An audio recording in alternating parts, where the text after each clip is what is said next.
Now see in lesson number 2, final account of partnership. Today I am going to discuss some of the few important things which you should remember in final account of partnership. Fine. The first thing which you have to remember, okay, that is related to the adjustments. See, just remember that is first, suppose there is, this is your balance sheet, roughly balance sheet, okay, this is just roughly balance sheet I am showing you, okay. This is your liability side and this is your asset side. Fine. Now there are outstanding expenses, outstanding income, pre-received and prepaid. Okay, how to remember that first? See, just remember that this is your liability. Here there will be outstanding expenses. Fine. Just remember that outstanding expenses goes to liability side. Okay, because right now, see, expenses you have to pay and it is outstanding, it means it is still remaining to be paid. So when you pay in future, so it will be your liability. Okay, so here right now, just for simple format, just remember that outstanding expenses always goes to liability side. Fine. Now your outstanding expenses, so on asset side, opposite of this, so that is outstanding income. Fine. So outstanding expenses goes to liability side, whereas outstanding income goes to asset side. Now what you will do, now just take it reverse, expenses will come here and income will go this side. Okay, so here there is expenses and here there is income, but this will be pre-received and this will be prepaid. Okay, so next what you'll remember, so prepaid expenses comes on asset side and pre-received income comes on liability side. So only you have to remember is this first. Okay, that is outstanding expenses, then here outstanding income comes here and expenses goes there. So here it is pre-received income and prepaid expense. This is one form to remember this, that where the items will go. Second, for this only same. Okay, just remember like this, that outstanding plus same side. Fine. Either remember the first format or remember the second format. What is the second format? Outstanding O/S, that is outstanding. See, 2 times outstanding, so one is for outstanding expense, one is for outstanding income. Whenever there is outstanding, you have to do, that is, you have to give plus sign, and plus sign goes same side. Same way, pre minus opposite side. This is one type of a slogan which you have to remember. How it works, that also I'll show you. Okay, so pre 2 times pre, so one is pre-received income, one is prepaid expense. Whenever pre word is there, you have to do minus, and minus goes to opposite side. Again I'm repeating, outstanding plus same side, pre minus opposite side. Now how it works, see, suppose this is your balance sheet, okay, and this is your, suppose P&L account or trading account, whatever. Okay, now see, here suppose there is salary, to salary, okay, and there is an adjustment which is related to outstanding salary. Okay, see, outstanding salary is there. Okay, your first adjustment here I am talking about outstanding salary. Okay, this is just a rough work. Okay, so outstanding salary, that is your first adjustment. What I'll do here, in salary, as there is outstanding, I will give plus. Okay, so outstanding salary here I will record. Now what is there, see, plus means same side. See here, while seeing the sides, don't see debit side or credit side. What you will see, this sides to you will be, that is left hand side or right hand side. Okay, like that you will see, either you will see left hand side or right hand side. Don't consider it as debit or credit. Okay, you will be seeing it as left hand side or right hand side. Now see, okay, here you have given to salary plus outstanding salary, same side. So see, which side is this in your balance sheet? This side in your balance sheet is liability. So the second entry for outstanding salary will go here, that is outstanding salary. Okay, see which side it is here. This is your left hand side, so here it is on left hand side, so in balance sheet also this item will be on left hand side. Is this clear? Same way, suppose here there is, that is 2 rent received. Okay, and here there is outstanding rent, but this is your income. Okay, this rent is related to income. Fine, so here it will be added plus outstanding. Clear? So here plus again same side. See, this is on this side, that is right hand side in P&L account. So in balance sheet also it will be coming on right hand side. So here you will be recording, that is outstanding rent. Is this clear? Same way, suppose there is insurance premium, 2 insurance premium. Now there is the third entry. Okay, this was second. Third entry is related to prepaid insurance premium. Okay, prepaid insurance premium. So see, pre word is there. As there is pre word, what I will do, I will put minus sign. Okay, and I'll write down here prepaid. Fine. Now see, minus goes to opposite side. So opposite side means this side. So here in balance sheet, okay, so balance sheet this side, that is right hand side. So balance sheet this side, that is right hand side. So here there will be, that is prepaid insurance premium. Okay, so plus same side, here left hand side, so here also left hand side, here right hand side, so here also right hand side.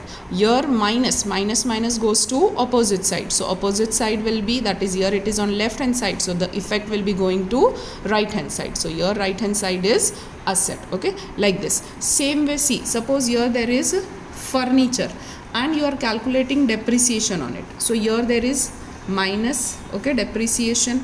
Now where depreciation will go? So here there is minus sign. Again minus effect goes to opposite side. Okay, so here the thing is on right hand side. So in P&L account it will go to left hand side. Okay, so in P&L account will be coming here, that is to depreciation. Again I am repeating, see, furniture here is on right hand side, here there is minus. Okay, as you were going from here, see, in this 3, salary, insurance premium, rent received, I taught you how to go from P&L to balance sheet.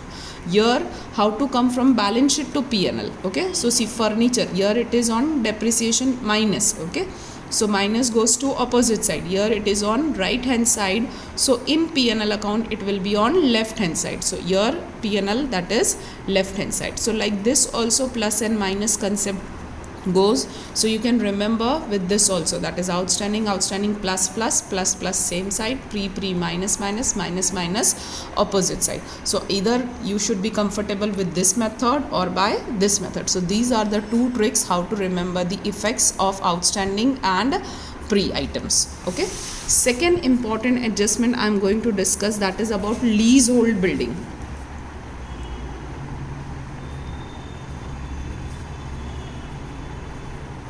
Okay, now see, leasehold building, how it takes place. Okay, so here first of all, what do you mean by leasehold building? Leasehold building is nothing but that is the building. See, lease means on rent. So this building is not your own property, you have taken this building on lease, that is on rent for a long period of time, that is either 10 years, 15 years, 20 years. Okay, so how the entries are taking place? Suppose here the first effect we will see in leasehold building. Okay, what you are going to see here, see, in leasehold building. So here they have mentioned that leasehold building, the amount is rupees 60,000 from here, that is from 1/4/2020. Okay, and suppose your current year, I'm writing here, your current year is 31/3/2021. Okay, see here I have written current year. Okay, and here the from 1/4/2020 I have started this leasehold building for 5 years. Okay, adjustment is like this, Fine, that is leasehold building amount is 60,000 from 1/4/2020 for 5 years, and the current year for the given sum will be, that is 31st/3/2021. Now how will this take place? So see, this leasehold building is I have taken from 1/4/2020. So here I will write down 1/4/2020. My this year will ends over, that is 31st/3/2021. See, the year starts from 1/4/2020 and it is going to get over end on, that is the current year will be this particular year will be ending on 31st/3/2021. Now this is my same current year. Okay, now how to remember the leasehold building entries? As soon as you get the current year, stop writing the years. Okay, and this is your current year, so above the current year you will draw the line. Okay, why you have to do this? Because for this current year you have to take down the write-off, and for the upcoming years you have to calculate the write-off. Okay, so this will be as it is 5 years for you, and you have to calculate the write-off. So what I will be doing here, 60,000 divided by 5. So here I am getting, that is 12,000. Okay, so this is my write-off on leasehold building. Is this clear? How the effect now will take place? This is my balance sheet. Okay, here I have written leasehold building, inner column 60,000 minus I will do write-off, that is 12,000. So in the outer column I'll be getting, that is 48,000. And the second entry of this, see here it is on right hand side. So in P&L, as here there is minus sign, so it will go to left hand side. Okay, so suppose this is my P&L account, so I will write down here, that is to write off on leasehold building account, that is 12,000. Fine, this will be the entry. So you have to remember that as soon as you get the current year, before the current year you have to draw the line. Okay, so just remember that as soon as you get the current year, you have to draw the line above that current year, because you have to calculate the write-off for that year and for the upcoming years. Okay, second effect in leasehold building I am showing you, that is, suppose the amount of leasehold building is rupees 60,000. Fine, and here they have mentioned that it is from, that is 1/4/2018 for 5 years. Okay, the adjustment is like this, and your current year is still again the same, that is 31st/3/2021. Okay, so here see, you have taken this building on lease from 1/4/2018 for 5 years. Okay, now how the calculation will take place? So see, again I will start writing the years from this date. See, as I start writing the years from this date, okay, 1/4/2020 to 31st/3/2021. In this case, in the first line itself I got the current year, so I stopped writing the years. Now see what will be happening here. So here 1/4/2018 to 31st/3/2019. See here it is 18, so here there will be 19. See here I am getting 19, I am not getting 21, so I am not getting here the first year. Fine, then that is the current year I am not getting in the first line, so I will start again writing the number of years. So 1/4/2019 to 31st/3/2020. Still I am not getting my current year. Okay, then 1/4/2020 to 31st/3/2021. See, I got my current year in this line. Above the current year I have to draw the line that you have learned. Okay, above the current year you will draw the line. Now below this, now how many total years are there? 5 years are there. Above this was your first year, this is your second year, so 2 years have got over. Now this is your current year and upcoming years, so total 5 years. Out of 5, 2 years are over. I am not supposed to take this, the things which have gone are gone. Current year and upcoming is important for me. So out of 5 years, 2 years I will deduct. So how many years I am going to get? That is 3 years I am going to get. So now therefore what I will do, 60,000 divided by 3, so that is 20,000. Okay, this 20,000 is my write-off. Is this clear?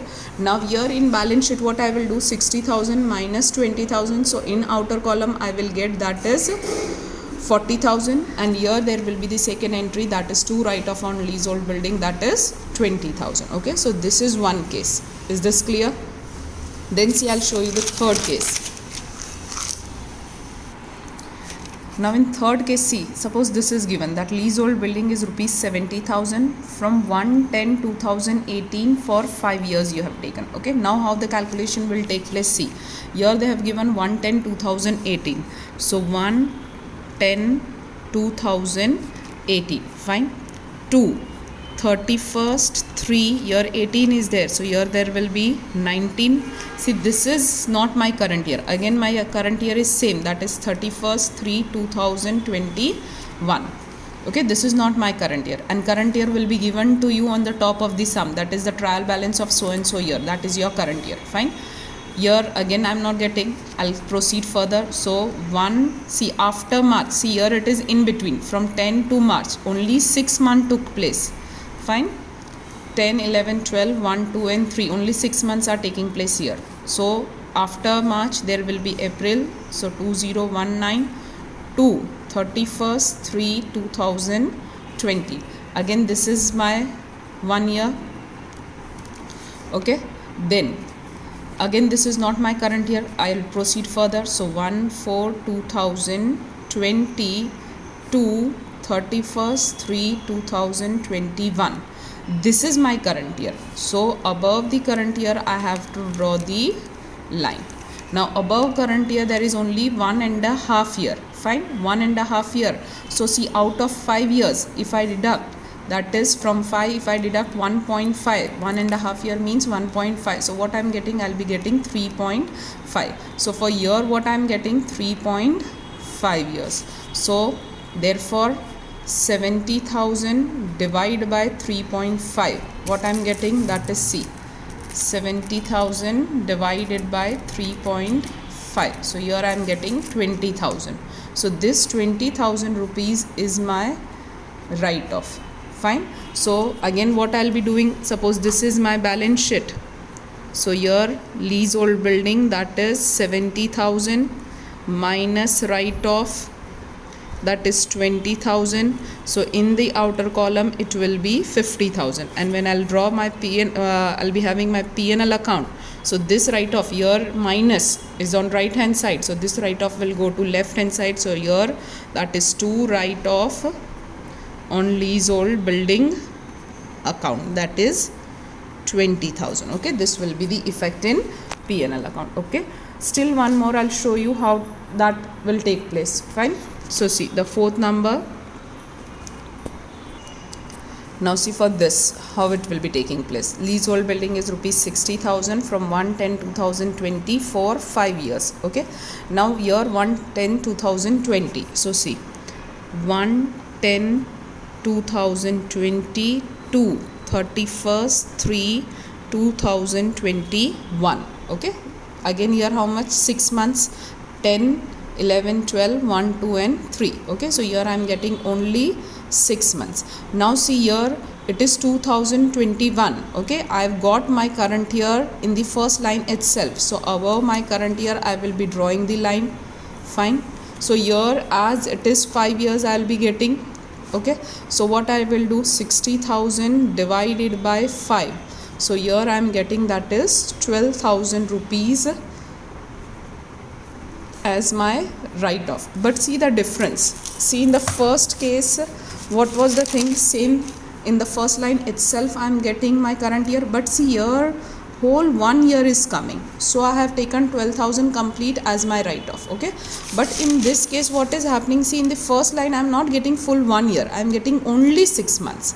As in the first line itself I got the current year, and here there is not full year but there is only 6 months. So here also what you will do, this 12,000 is for the whole year.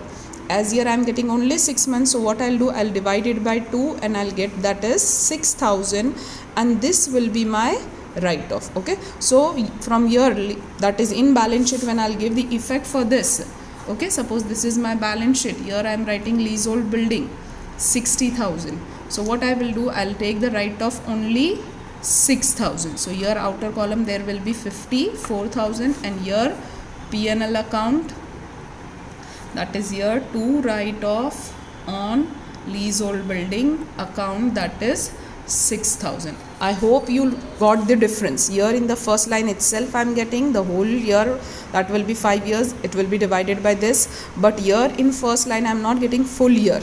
Okay, I am getting only 6 months. So here also I have to divide it by 2 and I have to get the amount only for 6 months. Whereas in the first case here I am getting for the full 1 year, as here I am getting full 1 year. So whatever I am dividing 60,000 divided by 5, I am getting that is 12,000 rupees. So this full amount I will take into consideration as a write-off. Okay, so these are the 4 different cases in leasehold building you can get in board exam. Fine. Next, the third important point you have to keep in mind, okay, that is related to debtors and creditors. Okay, see, debtors, okay, there are 4 names for debtors: then receivables, then customers, and then dues. Okay, same way creditors. Okay, creditors, your receivable, so here there will be payable. Okay, your customers, so here there will be either traders or suppliers.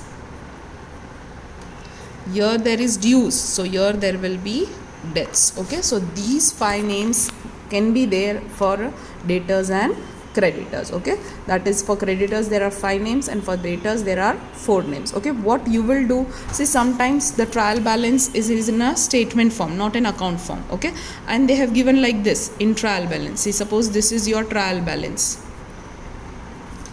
Okay, this is your debit side and this is your credit side. Okay, here in particulars they have given you like this, that dues and debts. Okay, 1 lakh and 80,000. Okay, now suppose if you are confused, what you can do, debit is your debtor, credit is your creditor. Simple. Okay, no need to get into this, that what is debtors and what is creditors if you are not able to remember in board exam. Even here, though they have given dues and debts, you can write down directly in asset side, that is debtors is 1 lakh and creditors are 80,000. Okay, so if any of the name is there and you are getting confused, just remember debit is your debtor and credit is your creditor. Fine. Next, 4th important point you have to remember, that is 2 things you have to remember. One is remember PC and one is remember SD, personal computer and SD cards which you are putting in your mobile. Now how to remember in that is final account adjustment. P stands for purchases. Fine. So if there is any entry which is adjustment entry for suppose unrecorded purchases or wrongly recorded purchases, okay, or purchase return, unrecorded purchase return or wrongly recorded purchase return. See, unrecorded purchases will be added, wrongly recorded purchases will be deducted, unrecorded purchase return will be deducted. Okay, purchase return, it is not recorded, so when you will record you will minus. Same way wrongly recorded purchase return will be added. Okay, please remember this thing. Unrecorded purchases is to be added, wrongly recorded purchases you will deduct, unrecorded purchase return you will deduct, whereas wrongly recorded purchase return you will add. Now this all when you are doing in purchase account, so the effect of this same effect you will put in, that is C stands for creditors. If in purchases you have added unrecorded purchases, so in creditors also you have to add it. If in purchases there is wrongly recorded purchase, here you have minus, so in creditors also you will do minus. Purchase return, unrecorded purchase return, in purchases you have deducted, so in creditors also you will deduct. Same with this, if you have added in purchase returns, so in creditors also you will add this. Okay, so these things you will remember for PC, that is purchase, the purchases are connected with debtors. Same way, S stands for sales and D stands for debtors. So same type of effect. If there is unrecorded sales, okay, you will add year, so it will be added in debtors also. If there is wrongly recorded sales, you have deducted it from sales, so you will deduct it from debtors also. Same way, unrecorded sales return. See, sales return, it is not recorded, so record it, so it will be deducted, so it will be deducted from debtors also. Next is, that is wrongly recorded sales return. So here this will be added, so here on in sales if it is added, so it will be added to debtors also. Fine. So these things you have to remember, that is PC, purchases are connected with creditors and sales are connected with debtors. Okay, another item that is you have to remember in debtors. Okay, fifth point, okay, that you remember for debtors. Okay, in debtors normally we see entry that is BD, BDR, okay, DRD, that is discount reserve on debtor, bad debt reserve. Okay, now suppose these adjustments are there, and there is also an adjustments which is related to sales.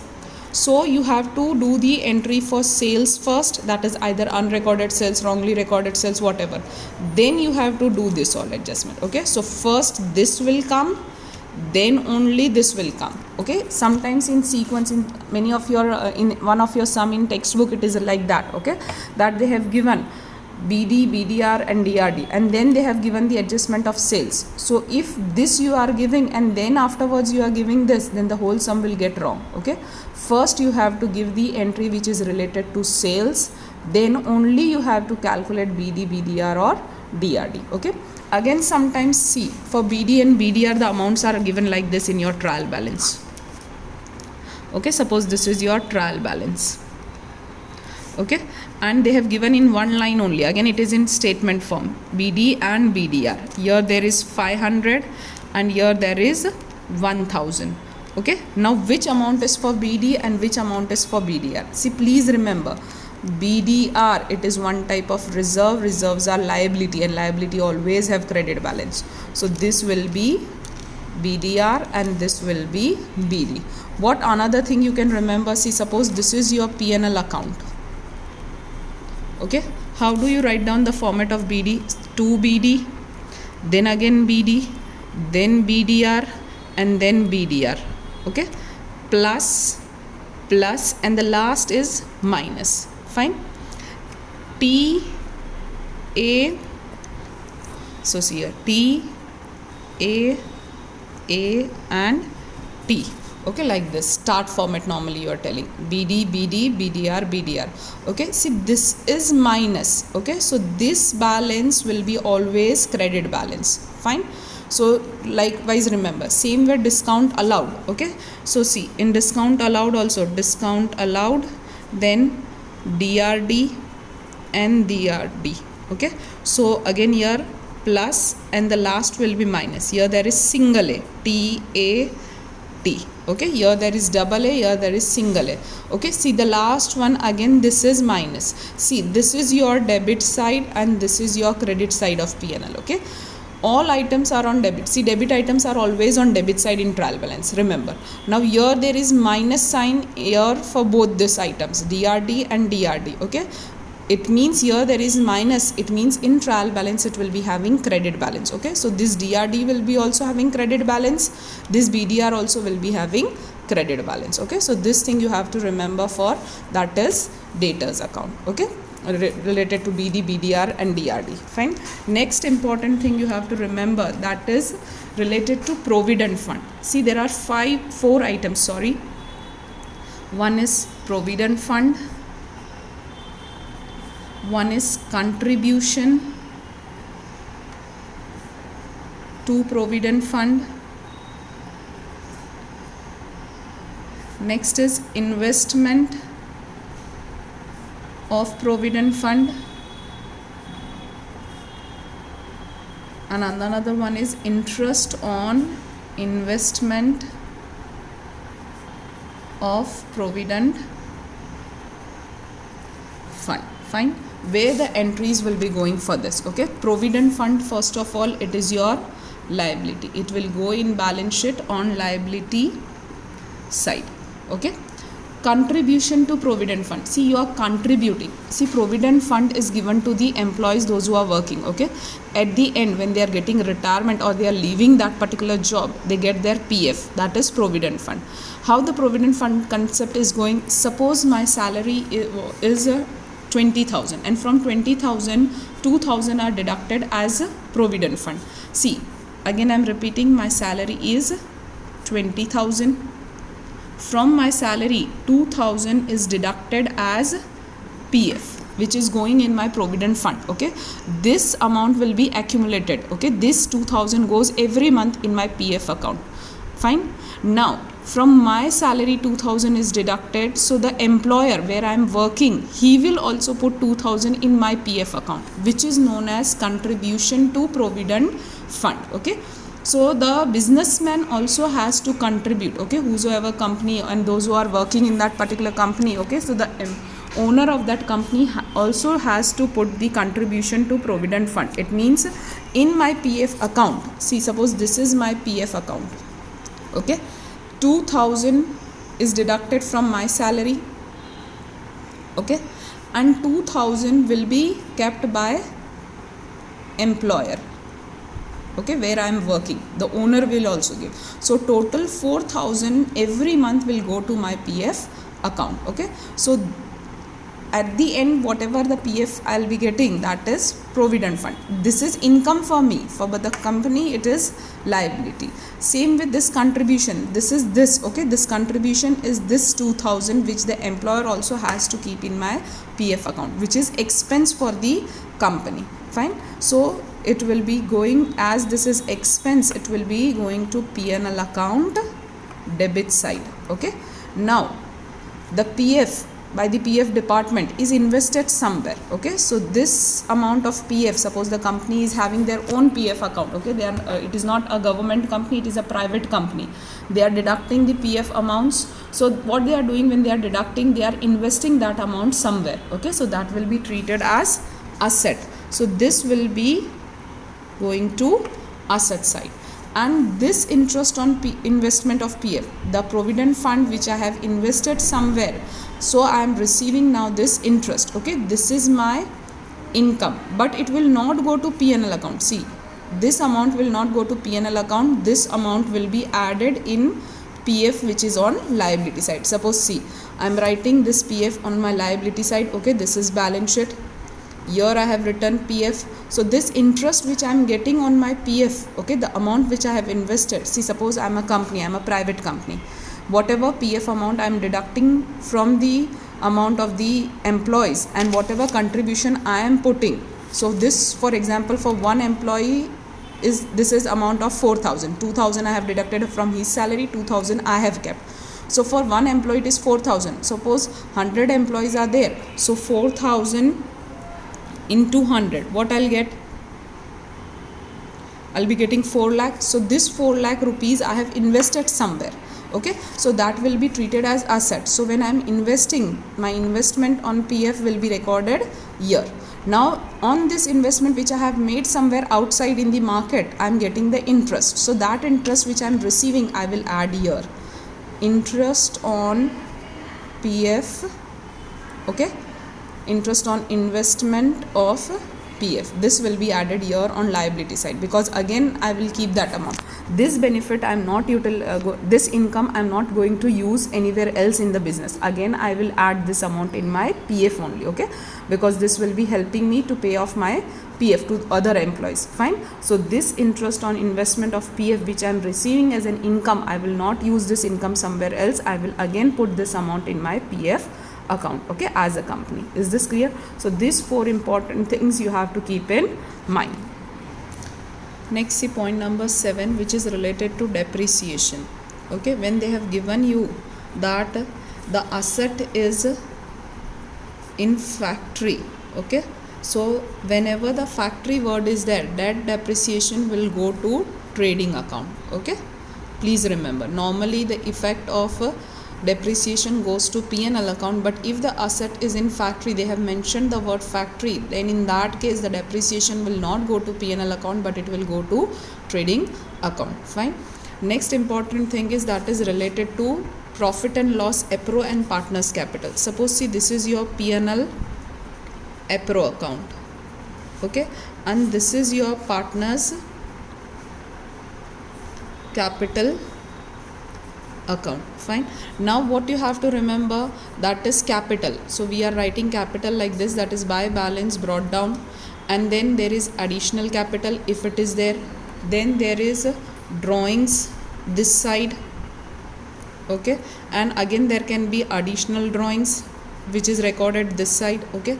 Now rest of the things which are coming except capital, additional capital, drawing and additional drawing, whatever is coming here, okay, so the things which are coming here except this 4, okay, again I'm repeating, except this 4, whatever you are writing in partners capital account, okay, except this 4 items, when you are recording here, so it will go this side in 2.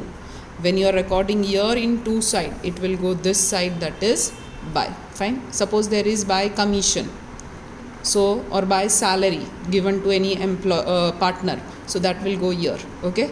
If there is any interest on drawing, so the second entry of interest on drawing will go here. So just remember that except capital, additional capital, drawing and additional drawing, whatever you record in partners capital account, the second effect goes to opposite side of the item, okay. So these are some of the few entries, adjustment entries, which you have to remember and which you have to take care while doing the final account sum, okay. In the next video I'll be doing any of the exercise sums for you. Fine. Thank you.